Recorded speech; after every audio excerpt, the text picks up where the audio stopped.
Inilah emak-emak 021. Gila nih, emak-emak ini. Emak-emak masuk tol. Gila, kacau.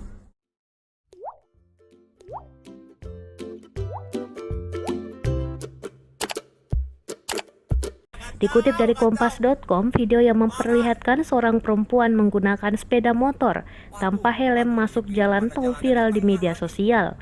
Terlihat video tersebut diambil oleh seorang pengendara mobil yang berjalan tepat di belakang pengendara motor tersebut. Perempuan itu terus berjalan meski petugas jalan tol yang mendekati dengan mobil sudah meminta berhenti. Belakangan diketahui aksi ibu pengendara motor itu terjadi di jalan tol Jagorawi. Kepala Induk Patroli Jalan Raya Tol Jagorawi Korlantas Polri Kompol Fitrisia Kamila Tasran mengatakan peristiwa itu terjadi pada Selasa 16 Februari 2021 malam. Namun sejauh ini belum diketahui tujuan NH mengemudikan motor hingga masuk ke jalan tol. Polisi menyebutkan saat dimintai keterangan, NH tidak dapat diajak komunikasi.